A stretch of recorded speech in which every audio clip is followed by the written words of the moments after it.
Good morning or evening, friends, depending on where you are. Today's topic is a very, very, very important topic. This topic is called kalyana-mitta. We're all maybe familiar with this term, right? This is a term that's often spoken about in Buddhist circles. And I think it warrants a talk, right? Actually, I've never given a talk specifically only on kalyana-mitta, so we'll see how this goes. But it's so important that it deserves to be talked about more. So first, let's go with the Pali. Let's understand the kalyana is somebody who lives virtuously, lives skillfully, right? Acts skillfully in the world. Is a person who is not a bala, a fool. Right? We'll talk about bala later. But so the kalyana is somebody who lives skillfully, follows virtuous precepts, right?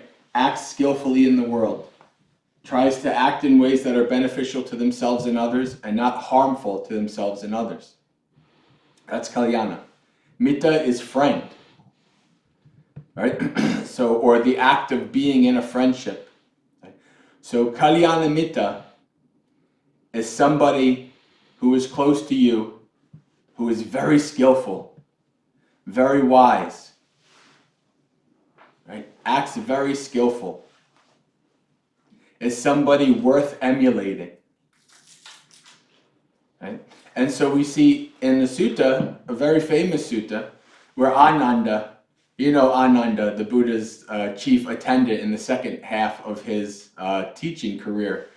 Ananda is quite an interesting character because in many times in the suttas, Ananda will come up with a statement or will say something, and the Buddha has to gently reprimand him and says, "No, Ananda, don't say that," right? And one of those is with kalyana-mitta.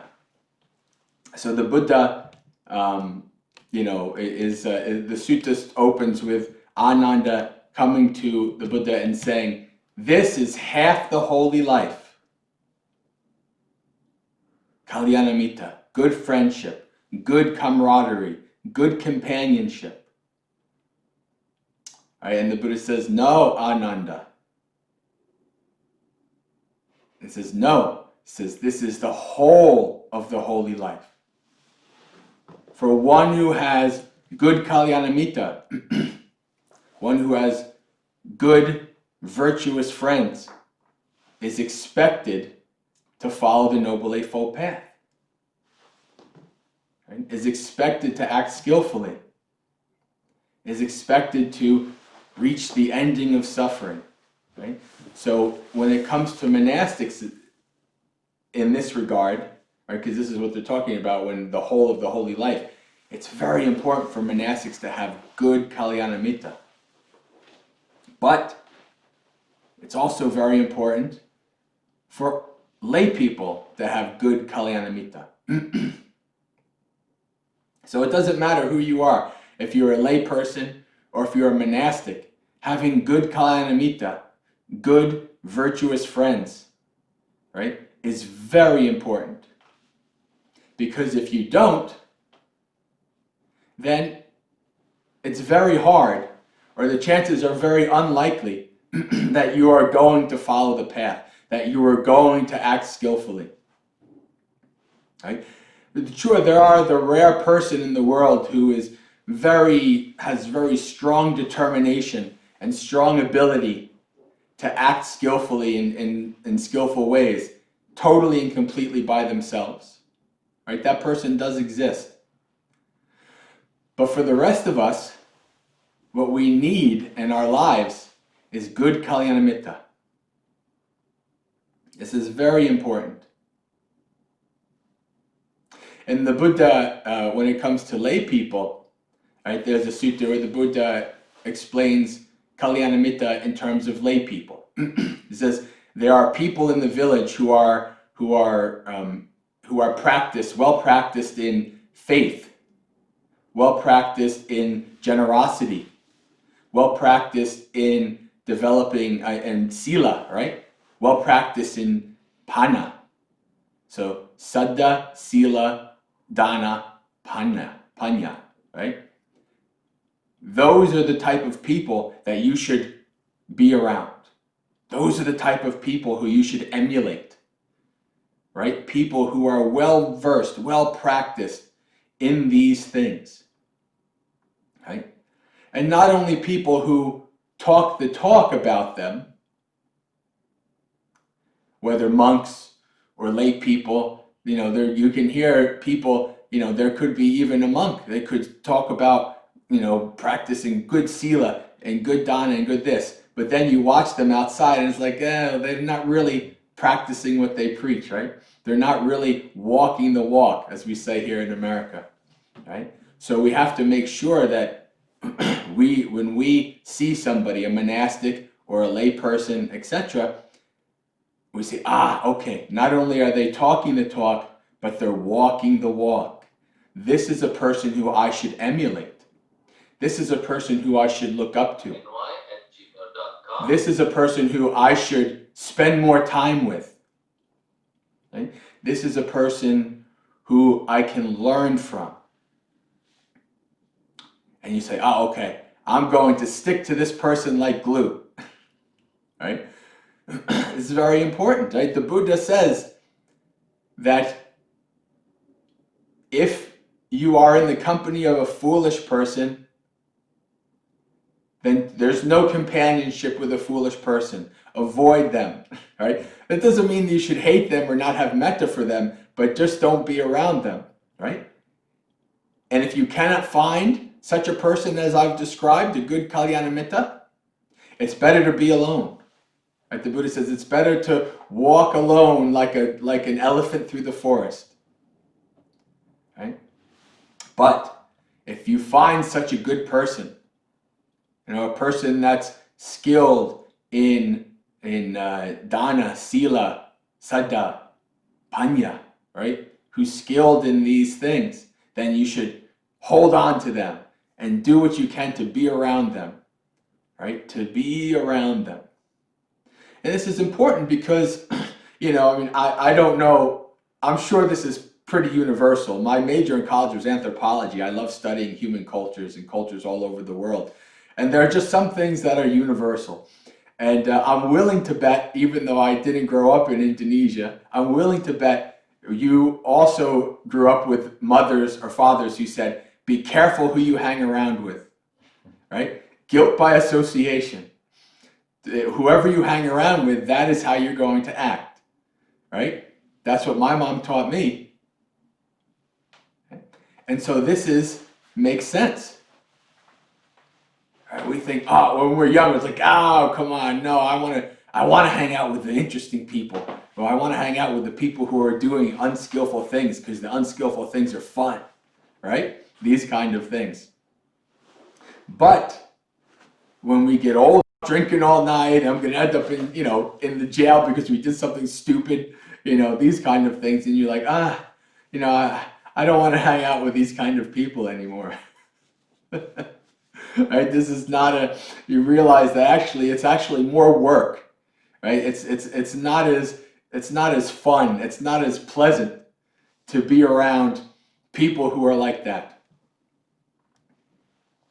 And I don't know, you call it my karma, call it, from past lives or whatever, but I've always believed in quality over quantity. Like my father told me that my grandfather died when I was young, so I didn't get a chance to really talk to him a lot about these things, but I was told that my grandfather told my father that if you have only 3 or 4 good friends in your life, you can count yourself blessed.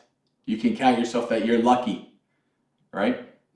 And I always thought about that's very good advice. Right? What is a good friend? And what's a bad friend? Right? So I've had not that many friends in my life, but the friends I've had have always been good kalyana-mittas. This is what I talk about my best friend from lay life, Rafe, who I was very important part of my late 20s and into my 30s, right? I didn't know him since I was a child, but I met him when I was a young adult. And this is a person who I could spend hours talking about everything with, right? We talked about philosophy and the world and science and the universe and all these kind of things, right? And this is a person, though, even though we didn't believe the same things, right? We didn't necessarily agree on everything.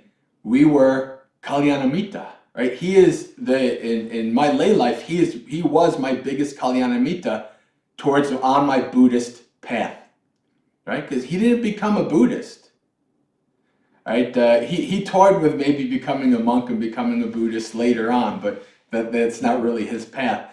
But he encouraged me in doing good. We encourage each other in acting skillfully. We encourage each other in doing good, right? He had his path, and I encouraged him on doing his goodness on his path, and I had my path, the Buddhist path, and he encouraged me. It's like, oh, that sounds great. It sounds like, I've noticed how much you're changing and how much, more skillfully you're being and how more happy you are and all these things, right? And encourage me on this path.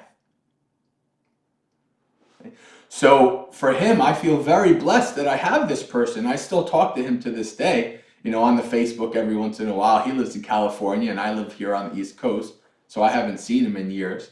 But still, when we talk to each other, right, it's still all about our paths and how we're doing and how we can act skillfully and how we can do better, right? That is a person who's very important to your life. Right, so this is very important because we are social beings. We are social creatures, right? This is one of the misconceptions, at least Westerners that I know of have with like Buddhist monks. Like we think that Buddhist monks are supposed to be in the woods by themselves for 40 years like hermits, right? But if you look at the early texts, that this is not the case. If you look at the early texts, you see that the Buddhist monks, while they did live outside, at least the forest-dwelling ones lived outside, they were still close enough to the town and the village. Every day they went in and to get their alms food and to talk Dhamma to the people, right? So they were still part of community. They were still part of the fourfold assembly, right? Women and men, monastics, women and men, lay people, right? So it's very important. So the Buddha understood that we are social creatures. The Buddha understood that we need others, right? So the Buddha, when talking about monastics, he says, the monastics, if you can act skillfully and practice well by yourself in the forest, then do so. If not, then remain in the Sangha. Be with other good kalyana-mitta monks, right? So the Buddha understands that we need each other. We need good, skillful friends. Good skill, not as monks and as lay people. Right? This is how we grow. This is how we develop. Buddha understands that, okay, I'm around, I have all my friends, and we're all doing the same thing. We're all following the Noble Eightfold Path. Right? This is wonderful. We can all support each other. We can all encourage each other on the path.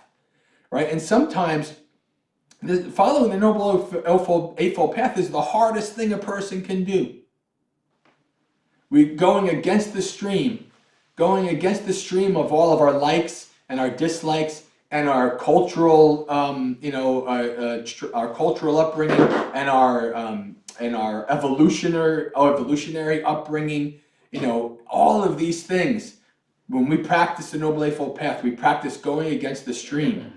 And we need good kalyana-mittas. We need good teammates, good camaraderie, good friendship, good family. I keep saying it, but I love the fact that this place is called the Buddhist family of New York. I love that, right? Family is not only who you're born with and from, but also your kalyana-mittas, your good friends that come together who practice in the same way. And again, it might not be that it's the same religion, right? But they practice skillfully. They practice trying to be skillful and beneficial in the world, then your kalyana-mittas, right? That's very important. But also, it's also important you do share a connection with people who are doing the same exact thing as you, right? Buddhist monks can be, close to lay people, can even maybe in the lay person aspect of it be friends with lay people, but we live a different life. We can't really be as close to lay people as we would to other monastics, right? Other monastics who are living the same life that is quite different than most people, right? So you kind of share a bond. It's like soldiers in war, right? Soldiers in war go through experiences and share this bond that the rest of us can't understand, right? But we can encourage each other, whether you're a monastic or a lay person, we can encourage each other to practice well, to practice skillfully. And this is the importance of kalyana-mitta, because we are social beings. This is how we know, even the days we don't want to do it. Oh, I don't want to do this. But then your friend says, let's go to the temple. All right, let's go to the forest to meditate. Let's do this, let's do that. And you say, oh, okay, yeah, let's do it. We'll do it together. Right? Some people have said that when they meditate in a group with people, that they feel an energy. They feel a happiness, right? Admittedly, I don't feel that. The best place I can meditate is by myself in the woods somewhere away from people. And then I feel such peace and energy and stuff. But there are people who really do have that feeling of being with other people or meditating. Our meditation and our practice is ours alone, right? Nobody else can do it for us. Nobody else can really know what's in our mind. But we can all encourage each other and practice together, right? Very important. Because this is, as the Buddha says, if we have good kalyana-mittas, then we can be expected to follow the Noble Eightfold Path. We can be expected to practice, because sometimes we just don't have the willpower to do it.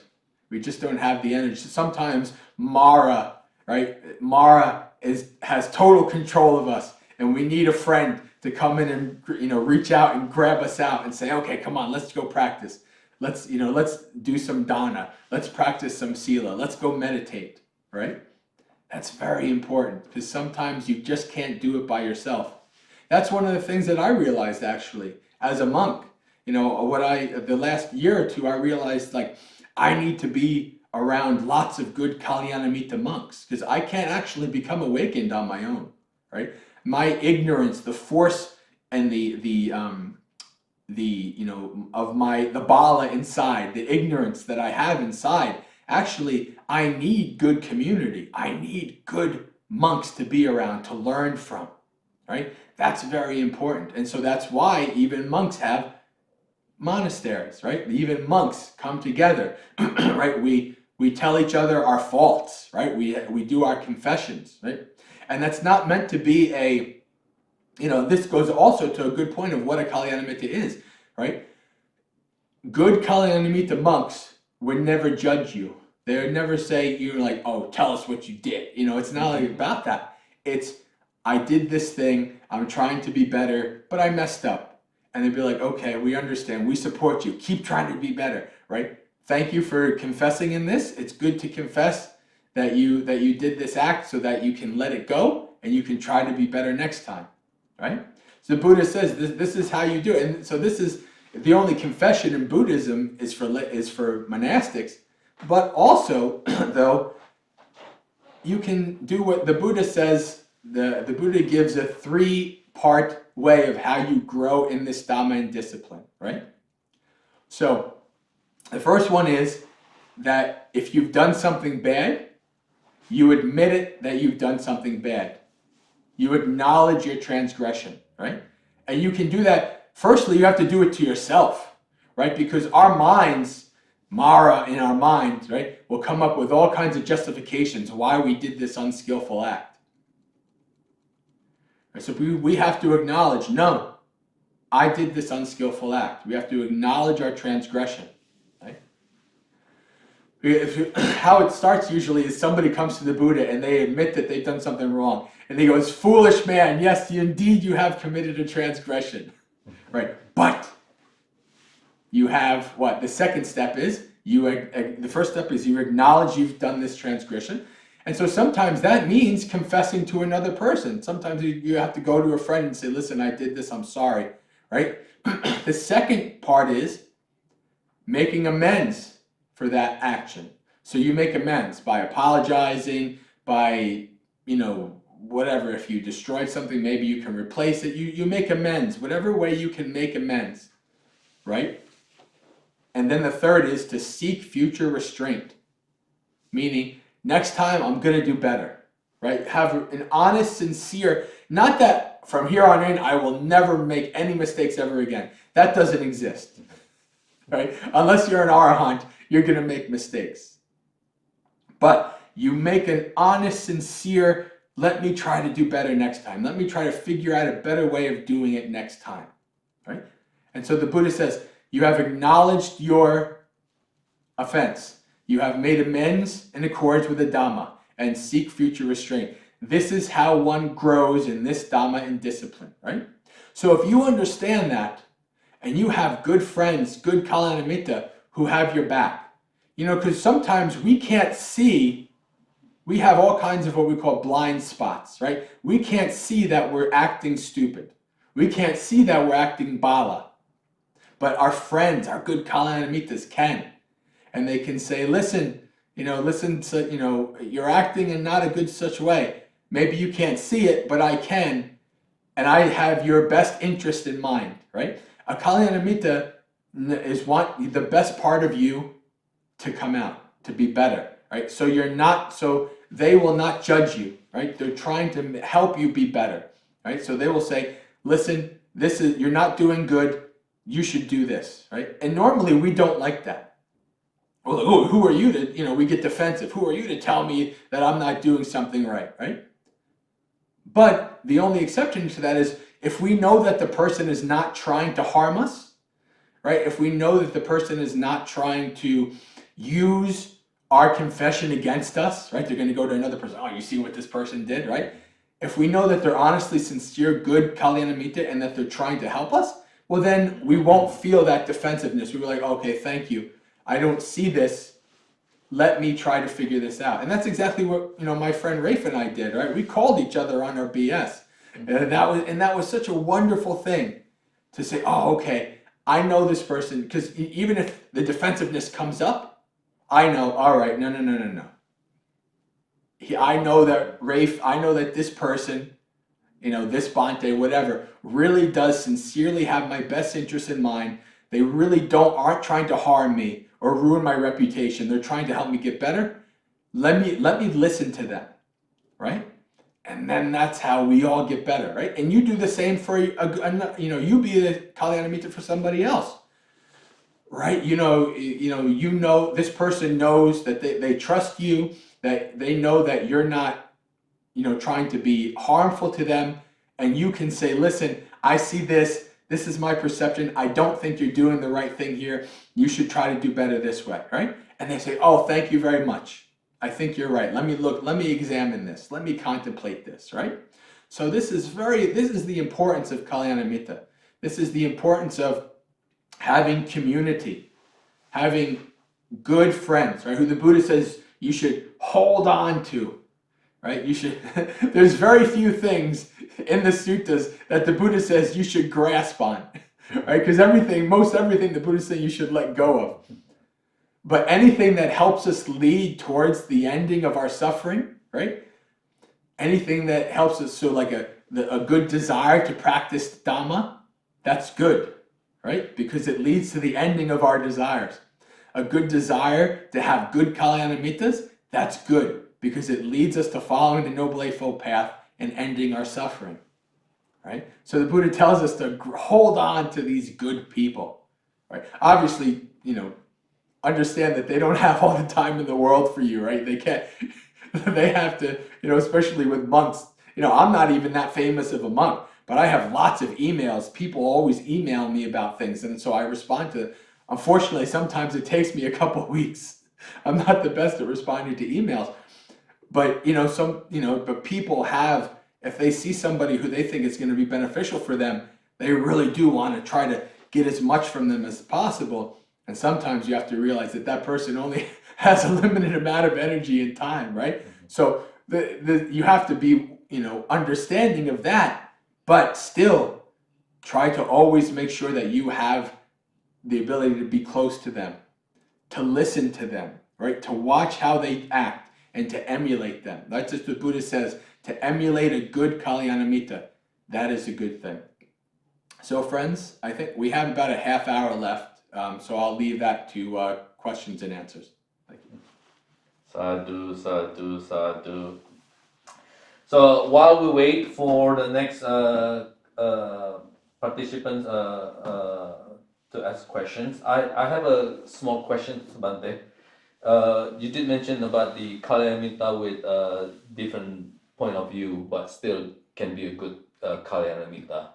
So let's say if that person who has completely different political point of view, and somehow you feel that his political view may harm or full of hatred of certain people or such as like that, do you still consider that person as a kalyana-mitta, Bhante, or? So one thing that has to be very important, I don't often delve into politics and things like this because I actually, as a layperson, was heavily involved in politics, and becoming a monk was a wonderful joy of letting it go.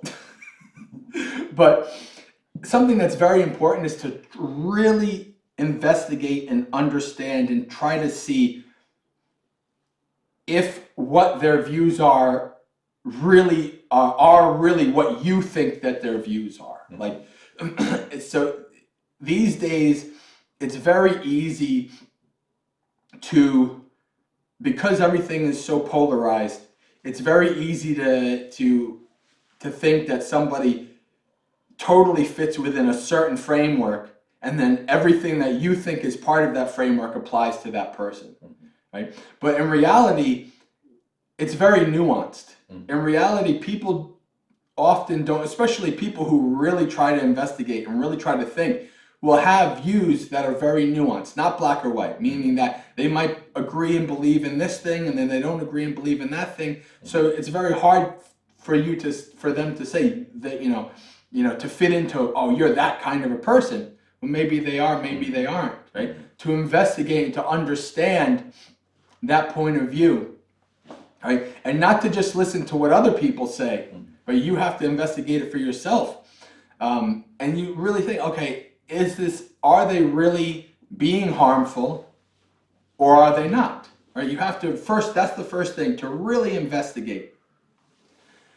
The second thing is, if they are really being harmful, if they're actively trying to advocate for the harming of others, well, then that's not something that you want to emulate, right? Now, if they have a view of how things should be done in society, that their intention and their view, this is not to harm another person. This is just how the government or whatever should be done. But your view is that this will harm somebody.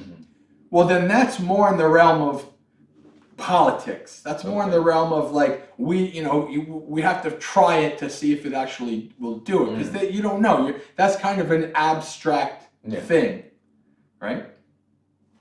So like, there were plenty of people who would say that my views on politics would be like, oh, that would be so horrible, and these people would not do this, people. But my view is like, oh, this would be good for people, and things like that, right? So it's not that the intention, you can have totally different views on how things should be done, right?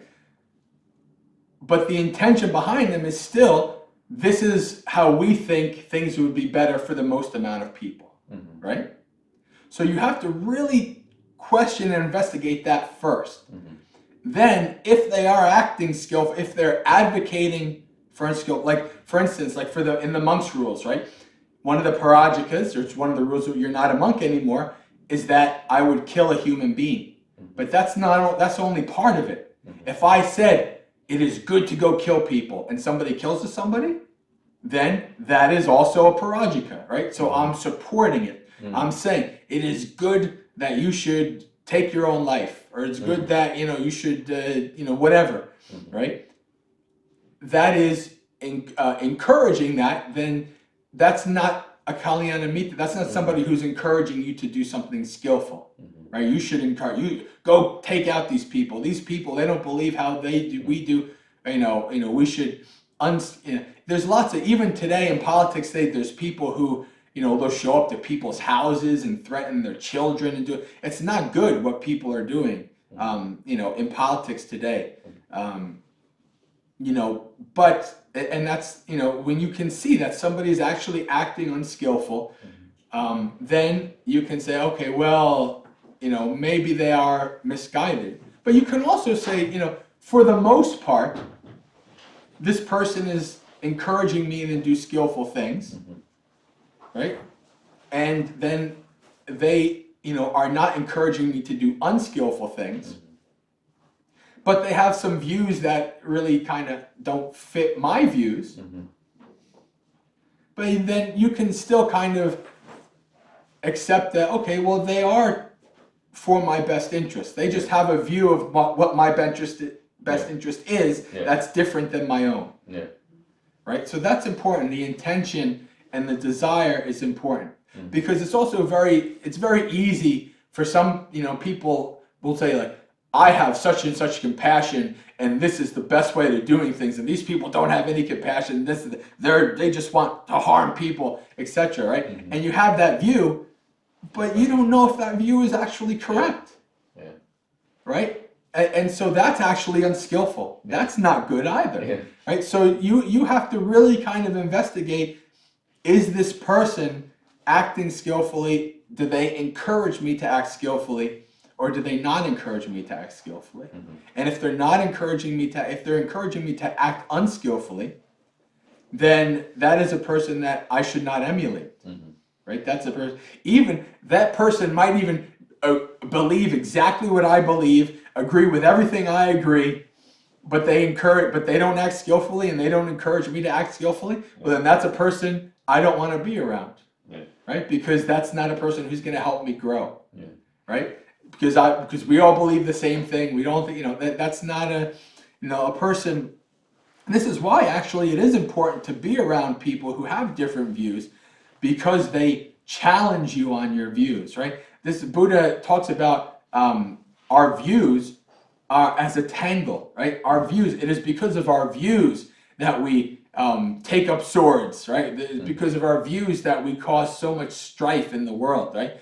So being able to be a bit more flexible and a bit more loose with, holding on to our views actually is part of the Buddhist practice, right?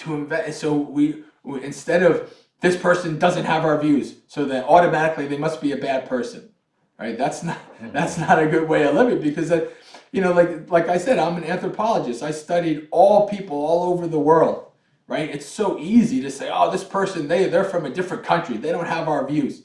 Right? I just throw them in this, this mental bin, right? But I don't know that person. I haven't talked to that person. I don't know who they are, what they believe, and I don't know how listening to what they believe can actually help me grow as a person, right? So it's a very nuanced and complicated thing. It's not a direct answer like this person, I think that this person is, advocating harm. So then, I don't have anything to do with them. Really try to investigate first. Is this really their intention? Is this really what they're doing? And if it is, then you can say, oh, okay, maybe I want to avoid this person. Right? So it's very important to break through, the initial layers to really understand a person, right? Because that's how if not, then you kind of throw people away. Right? You just throw you put people into, like, a person committed a crime. They're a criminal for the rest of their lives, right? Is that really the best way to look at a person? Even Angulimala, Angulimala, the Buddhist serial killer, even Angulimala could become a monastic and become awakened, right? Are we going to say that person is horrible, unskillful? We're never going to, they're always going to be this way. That's not a good way of thinking. That doesn't help you, and your mind, and it doesn't help the other person either.